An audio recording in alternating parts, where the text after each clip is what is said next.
Welcome to Jazzara for Dummies. It is June 8, 2025. Let's look at today's news from Professor William Liebenberg, prepared by Martin Stein. Please like, share and subscribe. Join our Telegram group in the comments below. Thank you. Let's go. Iraq and Dinar RV. This oil dispute will continue till the 1. U.S. cryptocurrencies regulations are signed into law, and 2. The ISO 20022 is online. Iraq needs to go full digital, with its already paired Dinar/XRP, and thus the cryptocurrencies regulations, and ISO 20022 are crucial elements. Trump wants the U.S. $35 billion investment back, and he will get it period. Remember, the U.S. holds large amounts of dinars. Trump enforced this and told Ingram, Iraq should pay the U.S. back for their troops to leave the country. We have $35 billion of their money, dinar, right now sitting in an account. He believes Iraq should pay back the U.S. If we leave, you have to pay us for the money we put in. Let's watch. Look at her past. Check out her past, please. The Iraqi Prime Minister has notified Mike Pompeo about potential plans, drawing up plans for a U.S. troop withdrawal from Iraq, period. You ran on pulling out of the Middle East. Why not use this opportunity to say, we're done? I'm okay with it. By the way, you're okay with removing our troops from Iraq? That's what they say publicly. They don't say that privately. Because if we leave, that means they're not going to be able to handle it. Why not leave? I'm not so bad with it. You know, when I heard that, I said, I have it down to 5,000 troops. We had many, many troops there in Iraq. And we're there only in a training. We train them. But if they'd want us to leave, but they speak different publicly than they do privately. But aren't we sending more troops to the region as we speak? We're sending more to Saudi Arabia, a lot more. Do you think that Iraq should repay the American taxpayer for these bases? Sure. For what we've done there? You heard that from me, yeah, okay? I know, will we? I said we built one of the world's most expensive airport facilities anywhere in the world. I mean, I wish we had it in New York. I wish we had it in Washington. We built runways that are 15,000 feet long. At LaGuardia, they're 7,000 feet long. In fact, I think they're 20,000 feet long over there, and deep, thick concrete and steel. Nobody ever built runways like this. Okay, it was way overbuilt, but that's okay. But we have billions of dollars into that. I said, if we leave, you got to pay us. If we leave, you have to pay us for embassies. You have to pay us for the money we put in. How are you going to collect? Well, we have a lot of their money right now. We have a lot of their money. We have $35 billion of their money right now sitting in an account. And I think they'll agree to pay. I think they'll agree to pay. Otherwise, we'll stay there. Guess what? The U.S. troop withdrawals conclude by September 2025. The coalition mission in Iraq will come to a close in September 2025, meaning Iraq must refund the U.S. before that. So, this oil dispute is just a strategic move, buying time. Iraq says Kurdistan is legally responsible for oil smuggling. June 5, 2025. Iraq's federal government holds the Kurdistan Regional Government, KRG, legally responsible for continued oil smuggling operations from Kurdistan outside Iraq, the Iraqi Oil Ministry said. The ministry reserves the right to continue to take all legal actions in this regard, it added in a press release, in which it called on the Kurdistan region government, once again to comply with the Iraqi constitution, the decisions of the federal court and the other relevant laws, including the general budget law. All these laws, and court rulings on constitutional matters, since 2022, have obliged the regional government of the semi-autonomous region to deliver the oil produced from the fields in Kurdistan to the Ministry of Oil, which is solely responsible for exporting the oil and receiving revenues. Amid the dispute, Baghdad said last month that, while the federal government of Iraq welcomes cooperation with U.S. energy firms, direct deals with the Kurdistan region violate the Iraqi constitution and need to go through the federal authorities with federal approval. In May, Kurdistan signed major energy agreements with U.S. firms that could generate a value of $110 billion. I am convinced, this dispute will miraculously disappear shortly, after the U.S. cryptocurrencies regulations are signed into law shortly, after July 22. 13th China Roundtable, on WTO accession. May 12, 2025.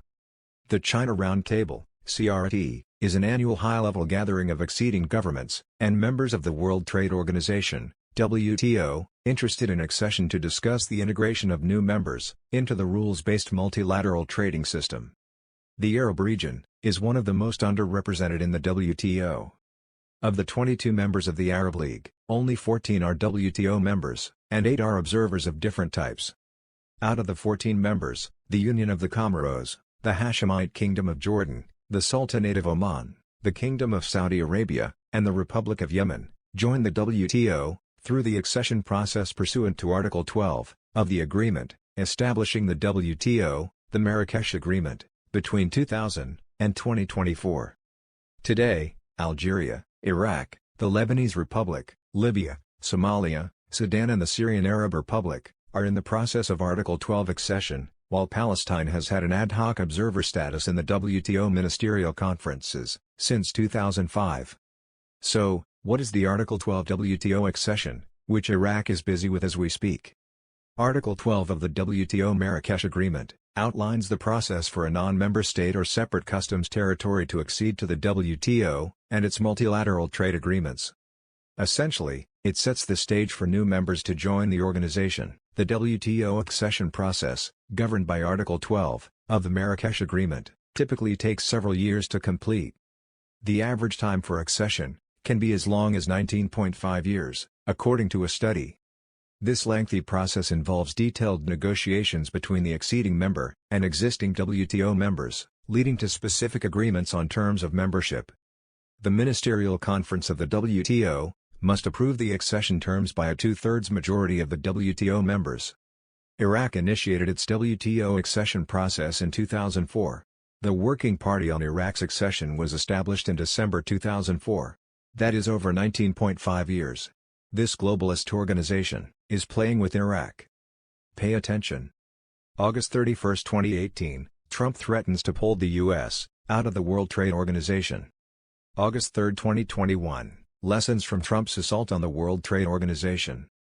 March 28, 2025, exclusive, U.S. pauses financial contributions to WTO, trade sources say. The Trump administration is retreating from global institutions it sees as at odds with his America First economic policies. A State Department spokesperson said, Trump last month, February, signed an executive order directing Secretary of State Marco Rubio to review within 180 days all international organizations the U.S. is a member of, to determine if they are contrary to U.S. interests. Will Iraq join the WTO or not? Food for thought. What if the Trump tariffs and coming cross-border payment systems are specially designed to bypass and nullify these globalists' institutions? What I do know is, Trump is in the process of financially demolishing every globalist institution that does not promote the U.S. interest or the sovereignty of nations. But wait, there is more. Let's watch these 3 short videos. 1. Why your bonds will pay out in God's money, gold. 100 billion stars. These conditions will exist, on average, for less than a minute in every century. That's because they are only created in the... Happen with gold. I love gold! Hopefully that doesn't age me by saying that, but gold just hit an all-time high, over $3,100 an ounce yesterday. And no, it's not because of the demand for your cool chain that you got around your neck. It's because of the world is starting to lose trust in paper money. You see, there's trade war tensions, there's volatility in global markets, and central banks like China and Russia have been hoarding gold over the past few years like it's wartime. Now, here's the twist. So get your tinfoil hat on. Is it strange that the orange guy is going in with Doge to audit the gold in Fort Knox for the first time in 70 years? Why the audit now if it's all supposed to be there? Did you know that on paper, US values its gold at about $42 per ounce? Yep, that's the number that's recorded on the Treasury books. So what happens if they revalue it to market prices of 3K or 5K or even 10K? Now, why would they do that? Well, the government's balance sheets, it would have improved overnight. The dollar gets a reset and your paper cash, it goes down the again. So you don't think they'll let that happen? They've done that before. In 1933, they confiscated gold at about $20 an ounce and then revalued it at $35 an ounce. That's a 69% gain for the government overnight. So no, they would never do that again to us, right? It's not like they're millions of dollars in debt or anything like that. So I'm not saying that you should go to Costco and buy up all the gold tomorrow. This is more just food for thought. So let me know what you think in the comments. 3. Gold is the foundation of everything.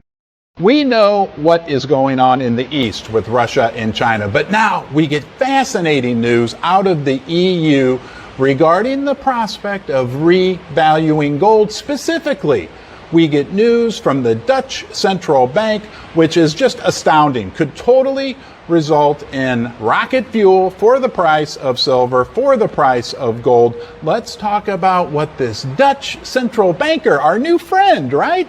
Let's talk about what he said. I have 3 key points I want to cover on it because the Dutch central bankers are talking about revaluing gold. Point number 1, the world central bankers, those poor guys, they've been losing a ton of money over the last 6 to 12 months. High interest rates are killing them because they bought a lot of bonds that they own, right? They printed money and bought a ton of bonds over the last 10 or 20 years, and those bonds were at very low interest rates. Now they are losing their tails on those investments. So big world central banks, right? The key component, the heartbeat of the world's economies, they are losing their tails and they're kind of frantic. And that led the Dutch central banker to say something very astounding. Now, when it comes to these central banks and gold, there's a key component we need to consider. Point number 2. All the European central banks acquired the vast majority of their gold at around $35 per ounce. And we're going to talk about the significance of that in a few seconds. But they're sitting on these rather huge gold reserves, but they're only valuating them at $35 per ounce. And that's because, remember the old Bretton Woods Agreement? Remember when the United States of America was on the gold standard? After World War II, we had this agreement with the world. Gold was essentially a fixed rate. Most of the gold acquired by the European countries was all acquired at this very low fixed rate, and they're keeping it on their books at that amount. So now that they're having all these losses, they're saying, hey, we could revalue the gold, put a new floor under the gold price, and that would help us absorb a lot of these losses. That sums up your Sunday news. Thank you for watching. Have a great week. See you tomorrow.